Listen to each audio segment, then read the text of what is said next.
From the studios of KENW on the campus of Eastern New Mexico University, it's You Should Know, featuring the people and events of Eastern New Mexico and West Texas.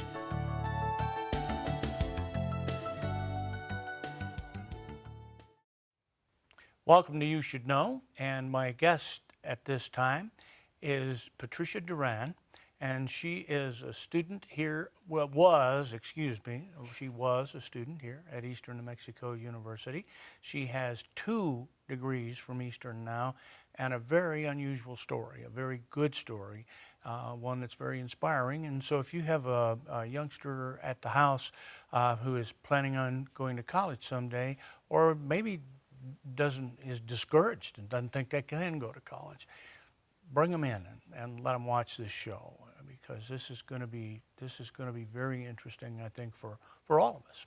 And let me start, Patricia, by asking you, what are your 2 degrees in? So my bachelor's degree is in public relations, and I have a minor in graphic design as well. And then I just recently got my master's in communication, so with more of an emphasis in PR too. So okay, that's what I got. Well, sounds great. Now, you wrote an article that I read that was inspirational, even for me. You decided when you were a sophomore that you were going to finish high school in a year. Yes. Tell me why you made that decision. Well, it's a very long and intricate story, but I was depressed and suicidal my freshman and pretty much into my sophomore year of high school, and just dealing with that, it's kind of crazy because I was never like that.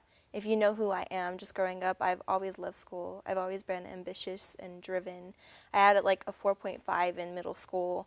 Like, I love school, and just to see me depressed and suicidal was like the complete opposite of who I was. And for me to just kind of give up and miss class, and my GPA, it dropped to 3.0 in high school, and that's, for someone like me with a 4.5, that's not good at all. But I just one day, I just kind of decided I don't want to die anymore. Like, I just really don't, I really want to be here. Like, just for a long, I think for like 2 years, I didn't really think about the future. Like, I didn't think about college. I didn't think about getting married. I didn't think about having a family. I didn't think about having a career or traveling the world. I didn't think about any of that stuff.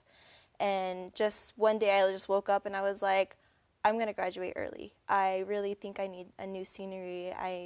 Looking around and I'm thinking I could do better. Like, I could, and it was just this ambitious thing where I decided I'm going to graduate high school a year early. I'm going to graduate as a junior. So that summer I talked with my mom and I was like, Mom, this is what I want to do. I know these last 2 years have been rough, but like, please help me. And so she talked with my stepdad, and we just kind of decided, like, let's just go for it and see what happens. And so that's why I decided. Oh, so that's why you made that.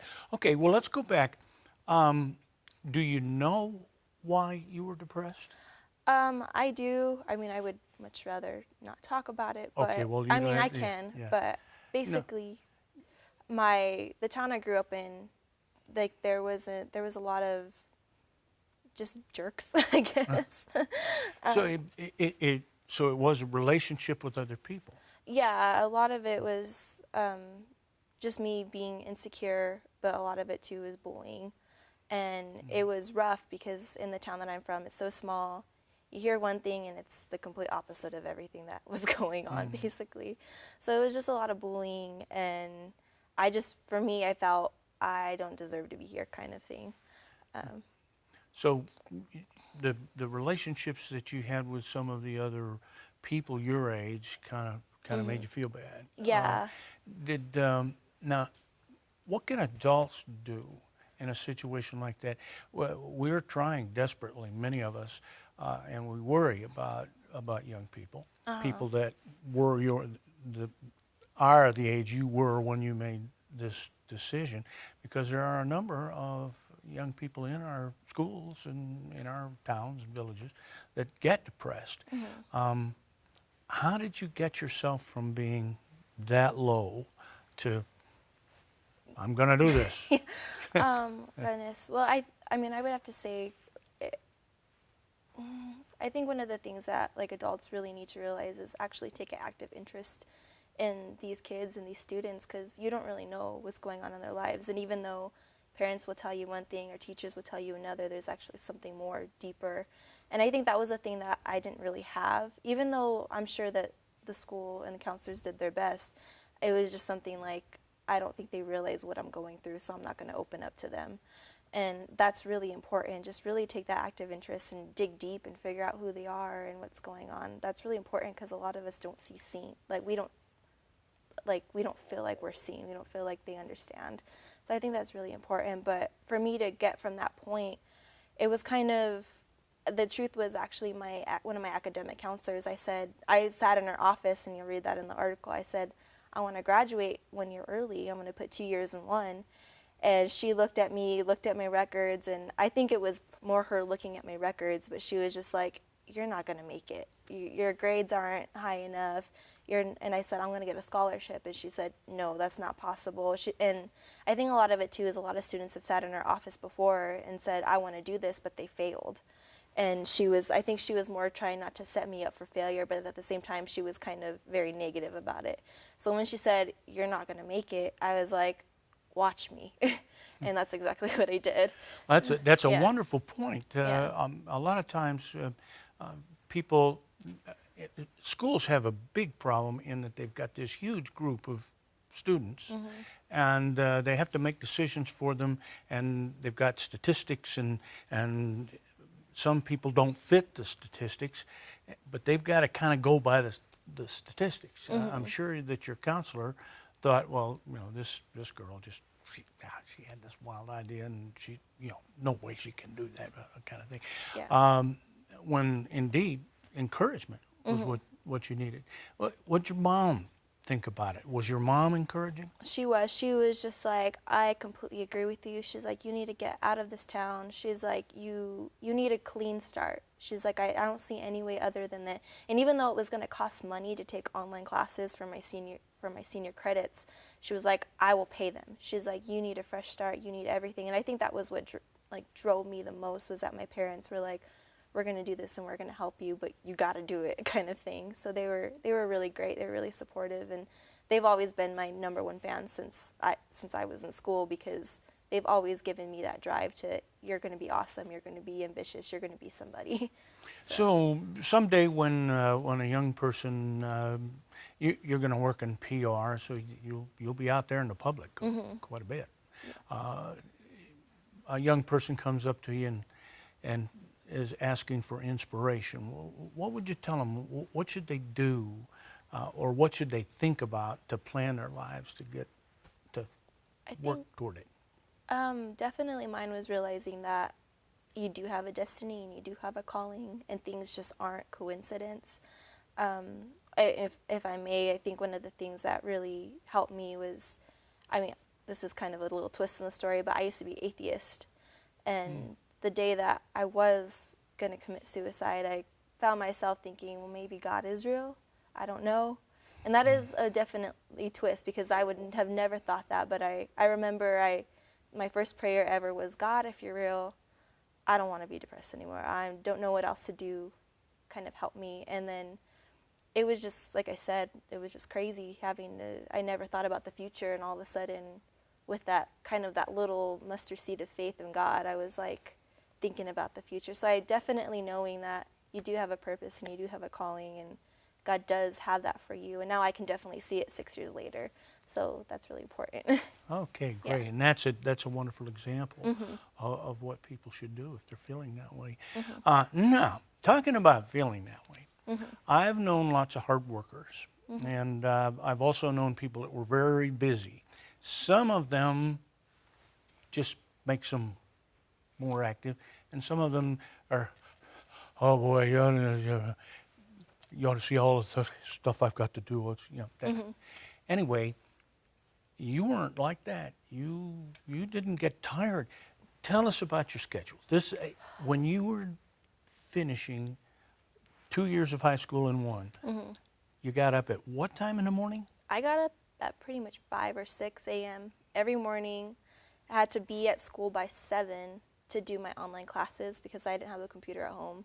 So I do that from 7 to 8 a.m. From 8 a.m. to 3 p.m. was regular school. And then from 3 p.m. to 6 p.m. I had like softball practice or golf practice or volleyball practice or basketball practice. So I did sports year round. So for us in a small town, that's all we did. So, and then after 6 p.m., I'd be doing my homework from school and then to be doing my online homework at my grandma's house. And then sometimes if I had to work at 7 p.m., I'd go to work at a front desk at Holiday Inn from 7 p.m. to 11 and then go to bed and do it all over again. And then on the weekends, I'd be working or having games. It was a very hectic.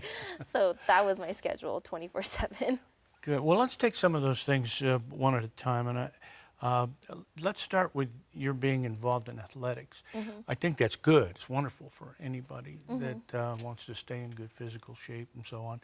But I always tell, and I always tell our students that you want to stay in this institution and you want to get your work done, you want to graduate, which you've done now twice.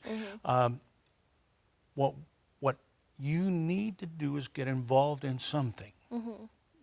Doesn't matter. Sports is a very good thing. It's an organized thing. You have to learn about teamwork, learn a lot of really good things in athletics.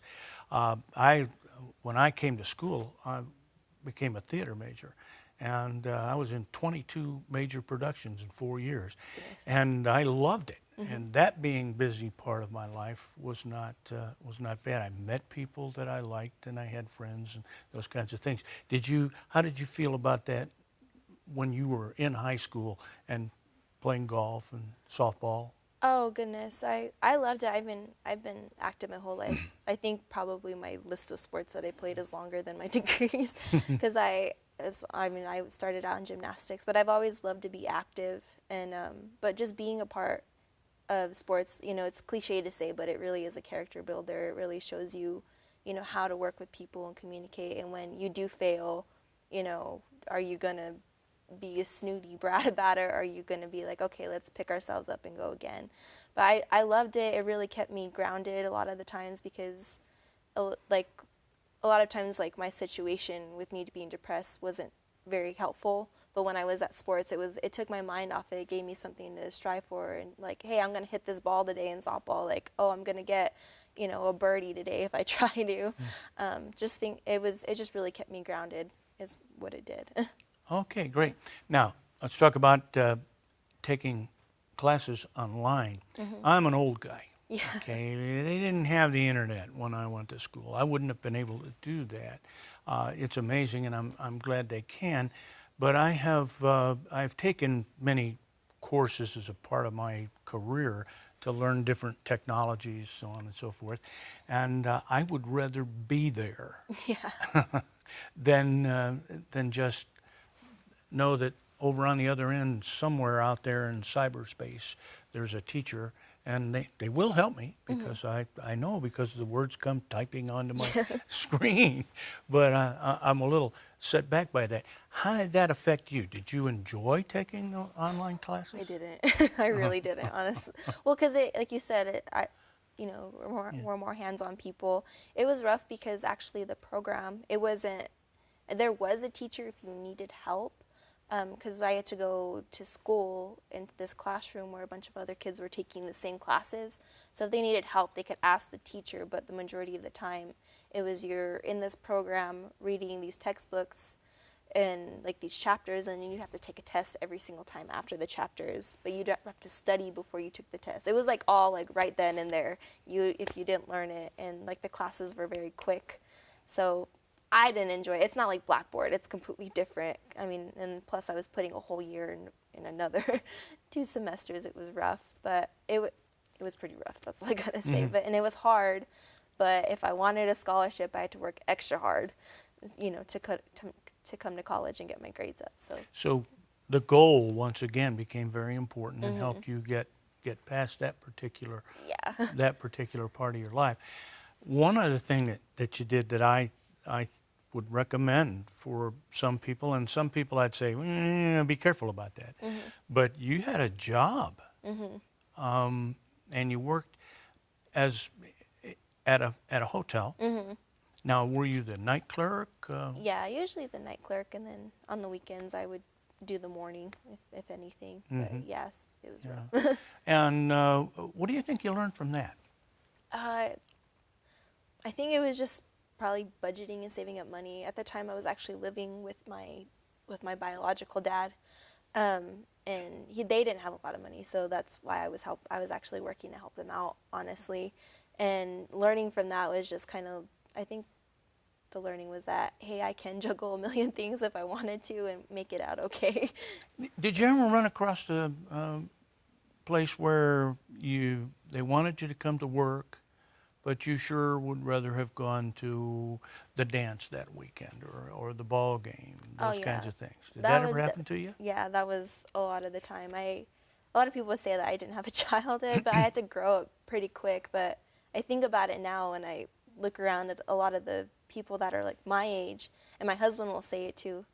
He'll say, like, you're completely mature, you're completely different. You would think that you're like at least 10 years older than what you are. But it was rough too, because I didn't get asked to prom. Like, I had to figure out my own plans for prom, things like that.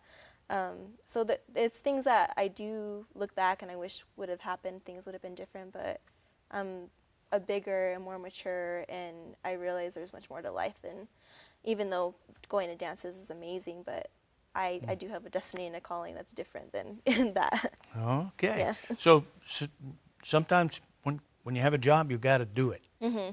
You can't, Yeah. the rest of your life can't really get in the way. Yeah, and now I do have that. Since I did that, I see that I have more downtime to go to mom prom in Clovis, or, go on a cruise and dress up with my husband. Just, even though it's taken a couple years for me to do that, like, I can enjoy it now without being so stressed out. Yeah. Good. Well, we've got to move on. I hate to Okay, leave this sounds subject. good. You're doing a great job for me.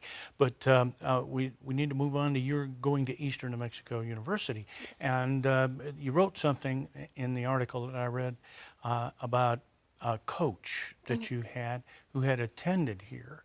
And was that a good thing for you? Did that help you? Oh, yeah, definitely. Because she was a president's ambassador. She was definitely all green and silver no matter what. And I remember telling her, I'm graduating, I'm trying to look for colleges. And she was just like, Eastern. She's like, let me tell you. She's like, I know what you've been through, and no matter what, they would take care of you. They would care about who you were. They would work with you. She would tell me, and because she's a president's ambassador, she knows all the little details. So she'd tell me, like, if you need career advice, if you need to, get your resume together, you need to get interviewed, if you need help with a class, like, they will tutor you. They would do everything to make sure that you're going to be a successful person in and out of school. So it was just, and then she would tell me about how the football field used to be, the 50-yard line used to be where the fountain is. So I was like, that's neat. I never heard of that. Like, that's little quirks like that was like, I think I'm going to really like Eastern. And then she would talk about the library, how it was the biggest library in New Mexico, and I love books. So everything that she said, like, she definitely knew who I was to say, this is what you're going to love. So she really helped out, definitely, with my choosing of colleges. So. Well, great. Tell me about arriving at Eastern. You had quite an experience. I like that. Oh, yeah. I didn't tour any universities. I just applied for a bunch of scholarships in a bunch of places, and I saw the pamphlets for Eastern, and they were green. There was green grass, flowers, and then I'm from a mountain town where there's mountains and there's green and there's scenery everywhere. And I think me and my mom drove down to Albuquerque, and I registered for my classes. And then that next August, I was driving up here, and I looked around, and I was like, there's no mountains. What am I gonna do? It was just a pancake. So that was my first shock. I was like, okay, all right, this is what I chose. So it was definitely a little bit weary. Well, what made you change your mind then about that? And I remember having that experience myself. I came from upstate New York. It was green and beautiful, and this is brown and beautiful out here. A lot of the time, it gets green too. But what helped you make the transition into being an Eastern student, loving the Greyhounds and the whole 9 yards? There is just so much. Like you said earlier, I've never met so much nice people. I've never met such a community of people who really care about you. I think one of the things was just meeting kids that were as terrified as me, but then meeting people who had been here like a couple years juniors, and they're like, hey, do you need help to class? Hey, and it just, even like the residents, not just the students and not just the faculty, the residents at Portales itself, they really care about who you are. I have so many older friends than me that are, you know, have children and they're off to college, and I go and hang out at their businesses and talk with them. It was just the nice people in the community. You don't really have that anywhere else. It's really a completely different experience here. So that's what really made me love it here. Very good. I want to make sure, though, that we don't make this sound like it's a commercial for Eastern. I'm very happy that you like Eastern. Really glad you came. You know, any of us who work for the university love to have students.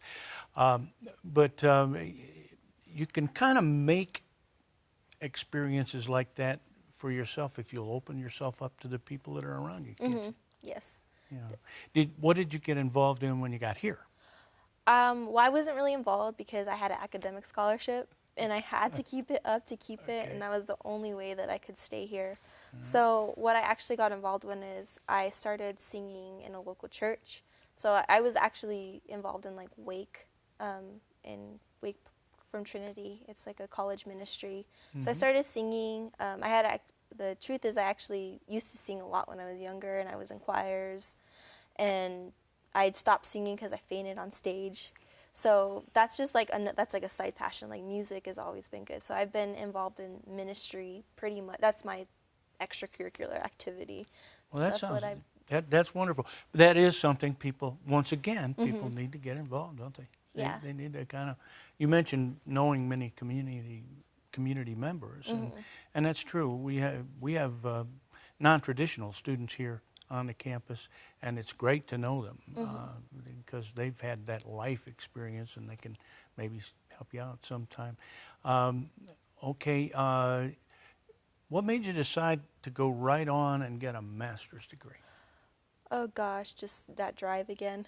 Just kind of like a lot of people, like I said, if somebody tells me you can't do it, I'm like, watch me again. But really it was kind of, I really didn't think I wanted a master's. I was like, I'm the first person in my family to get a bachelor's. I think that's pretty high enough. But then just kind of talking and around with some of the people that I know, they're like, well, why don't you go and get your master's? I think you could do it. And I was just like, I don't know. I thought I was going to go to Houston. I thought I was going to start a ministry with my husband in Houston. I really wanted to do a bunch of stuff.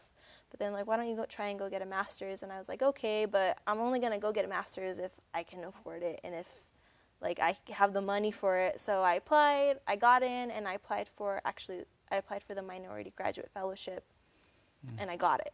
And there's only one awarded every year. So when the dean of the graduate school sat me down and told me that I was the only one, I was like, are you sure that I got it? So that was a main factor. Me getting that fellowship that pays for all my grad school plus like work study money was amazing. And so that's why.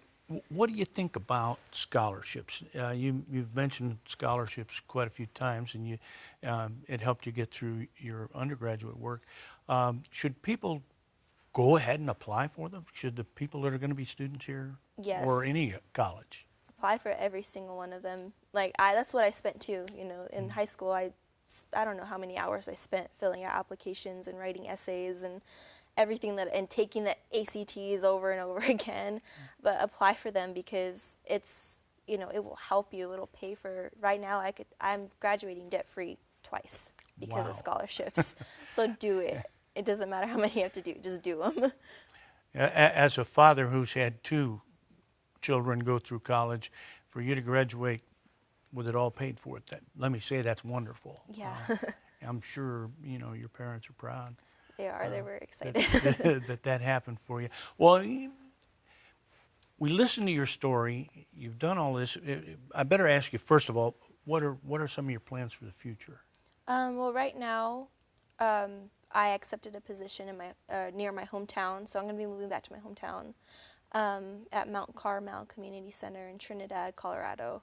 And it's just beautiful. But I'm going to be the PR and event coordinator there, and I'm going to be helping out with the community and being involved in the community and it's just something that I'm really excited about. And then it's crazy because I spent 6 years ago, I ran from my hometown, and now I'm going back to it to help it. So that's my plan for right now. Me and my husband are going to help with the church and just really help invest back, especially in the youth like you're talking about, because we know what it was like to live there and to feel the way we did, and for me to be depressed, and I'm going back to help that young man or that young lady who was going through what I went through and tell them, hey, like, I made it out, but without any mentorship, and I'm coming back to help you. This is the whole reason why I'm coming back. So that's my plan. That's wonderful. That is wonderful.